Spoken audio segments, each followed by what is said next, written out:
Hi, this is Ian Epperson.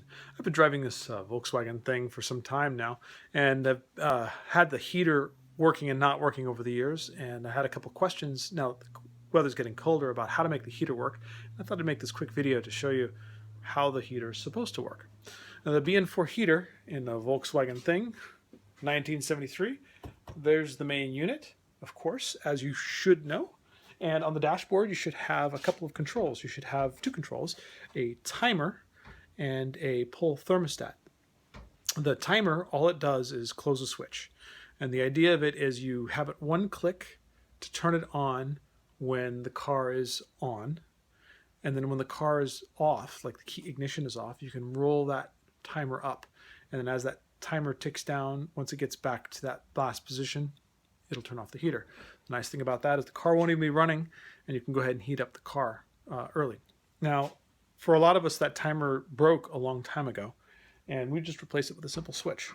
And I have on my dashboard let's see if we can show you there, just a simple sealed switch.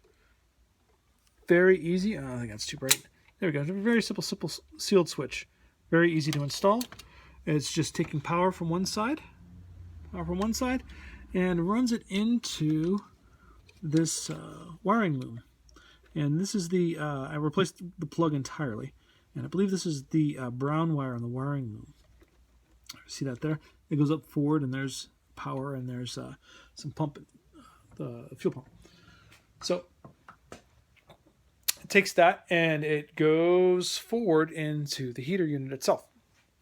So what's supposed to happen, if the car's turned on, and you roll that switch, you click that on your dashboard, and you push in your thermostat, the heater should turn on. Of course, your heater's been sitting for years, maybe 40 years, and it's never turned on. So then you got to start troubleshooting. Did you know that your heater is supposed to be serviced once a year? You probably never serviced it. Okay, so there's a couple things that you need to do. If we look at the heater itself here, you'd see you've got this nice cover on top. I've already pulled the screw off of it. So you've got a couple of things going on. You've got a couple of things going on in here. First of all, there's a nice, clear, obvious fuse. Now this fuse should be an 8-amp fuse. It shouldn't be any higher. You might have blown the fuse, or somebody in the past might have blown the fuse and thinking, oh, well, geez, it's just drawing more power, and they stuck something like a 16 or 20-amp fuse in there. It's dangerous. Put back the 8-amp fuse. When the heater heats up and the thermostat stops working, the heater will run up to 300 degrees and intentionally short and blow that fuse. And if you put a bigger fuse in there, then when it does that fail-safe, it's going to start wearing some parts on the inside. You don't want that. So make sure it's an 8-amp fuse and no more. Another fail-safe is this, behind this clear box, you'll feel a little switch. It's really tough to show, but that switch, it's got a little grippy on it, and that switch should push from the driver's side to the passenger side. And it should make a little tick sound when you do that. If it's popped, so what'll happen is if the heater runs without making any heat, I think it's for 60 seconds, it might be 30 seconds, then that relay pops. It's another fail-safe to make sure it's not just dumping gas somewhere.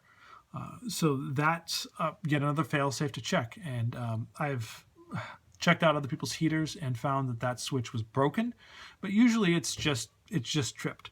So you've got to reach in there, and you should be very familiar with this, because getting this heater up and running, you're gonna trip that switch a couple times. So check your switch, check your relay. Check your fuse, check your relay, then turn it on. I'll bet you it's not going to turn on if you've never had this running before. The next problem is probably the fuel pump.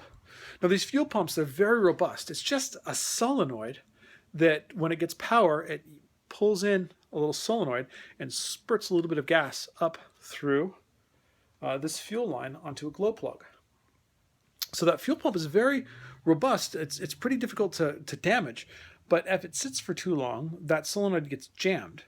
And so what you need to do is sometimes reach inside under where the fuel pump is, tap it a few times with a hammer, and usually that's all it takes to make it work again. Now, that's up under the fender, so if you turn your wheel to the right, it might give you enough room to see and access the pump. Let's go up under here, and that's the pump right here. I've got some hoses going around it, but that pump right there, it's mounted on a shock mount, and it has 2 wires going to it. The polarity of the wires does not matter, and it takes gas from one side, where there's a T for the tank that goes into one side, and it spurts gas out the other side. And hopefully you were able to see that there. Couldn't see the image. But it takes fuel from one side. So there's under your tank, there's a little T connection, and that takes fuel that would, one side of the T goes to the tank, one side of the T goes to the engine, one side of the T goes to that little pump right there. So that little pump takes fuel, and then it gets little bursts of 12 volts. Inside of here, there's a set of contacts. And as the fan spins, it makes contact and lets go, which triggers that pump to send one spurt of fuel up into the combustion chamber. So that needs to be working. Now, if your pump isn't working, it's fairly likely that your relay's popped, because if the pump's not pumping gas, it probably ran for a minute, and then that relay shut the whole works down to make sure there was no danger. So reach in, flip that relay, and then the pump should start spinning. Or you should hear the fan spinning, and ideally you should hear the pump pumping fuel. If the pump doesn't pump fuel, and a lot of these old ones won't, and mine when I first got it, it didn't. It had sat for way too long. This car came from Hawaii originally, and they probably never used it. What you can do is take that pump out. You need to clamp off the fuel line. You need to disconnect the wires. Remember, the polarity doesn't matter. You can put them back on either way. And take the pump out and check it. You should be able to, you might be able to rinse it in gas. With mine, I put it in a cup of gas and let it sit for a day. And then very, very carefully hooked up a couple wires to it, and then wired it directly to the battery. Just tap it on the battery. And when you tap it, it's going to get a huge spark. And if it works, it's going to shoot gas. So again, very, very careful, because you've got spark and gas and you don't want your garage burning down. A good chance of doing that there. Again, very careful, but it worked. And once that worked, I reinstalled the fuel pump, and it worked fine until the next season when I hadn't used it for a couple months. And then I had to just reach under with a hammer and tap it for a little bit. Started working again. So for me, for a long time, the beginning of every season, what I'd do is reach under with a hammer and tap that fuel pump, give it a couple taps, and it would work for the season. So getting back to the heater, so that's one of the pieces of sort of routine maintenance that you're not supposed to do, but, well, that's what it was.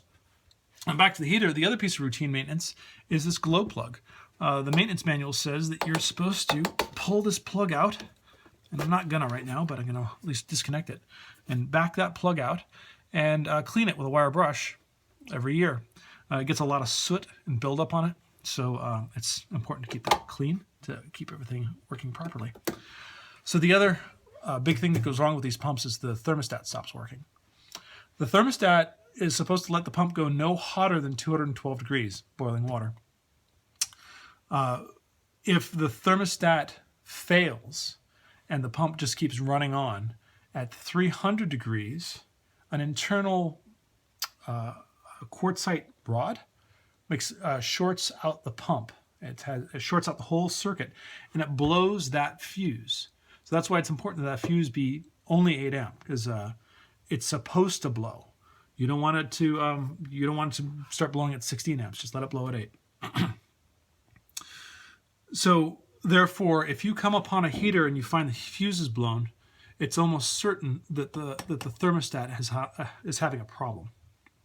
If you come upon a heater and the circuit breaker is popped, it's almost certain that the fuel pump has a problem. Of course, if you've got both problems, then, well, you've got both problems. So let's talk about the thermostat for a little bit. So this is the thermostat. Now, usually this has a cable that goes out to the dashboard, so you can pull on the cable to adjust the thermostat, and this pops off. And here, this just pulls straight out. So this thermostat has a bimetallic spring that rotates the central post. And you can see up here, as that post, let's see if I can make it rotate, rotates back and forth. Here, I'll rotate it with my hand. And you can see there, that little cam when it pushes on that spring, it breaks contact. So that's how the heater is supposed to shut off. So these wires are actually in line with the dashboard switch. So if you were to disconnect this wire or do that, it's the exact same thing in the circuit as if you were to turn off the heater. So if you turn on the heater and nothing happens, this is another thing to check. Make sure these wires are in place and to make sure that this is contact unless it's pulled out of position. Now, when you adjust the thermostat, you're actually rotating this base back and forth, and this actually, the reason why I've disconnected this base is completely frozen. So it doesn't work anymore, it's just set at its hottest temperature. And again, that just sits in there. So, when everything's working properly, you turn on the switch on the dashboard. This has closed contacts to let the electricity flow through. Fan starts spinning, and you should be hearing a tick, tick, tick coming from that pump down below. If you haven't fired it up in a long time, a couple things might happen. One is you might get a lot of fuel leaking out of the fuel line because the line's 40 years old and you forgot to replace it. Be careful of that. The other is if you got it replaced, well, there's no fuel in the fuel line. It hasn't been there for a long time. The heater's going to run for a minute and then it's going to stop because that relay pops. It's one of the safety features. You're filling fuel with, you're priming the pump, you're priming it for the first time. It's okay. So shut off your heater, reset your relay, start it up again. It might take 3 or 4 times before you actually hear a thump, and it will have this nice low growl to it, this sound coming from your fender, and heat. It's a fantastic thing, and those heaters, they work great when they work. It's just a matter of keeping them going. We own old VWs. We know about how to keep things going. So this is Ian Epperson again. Thank you very much for your time, and good luck. Hope you stay warm.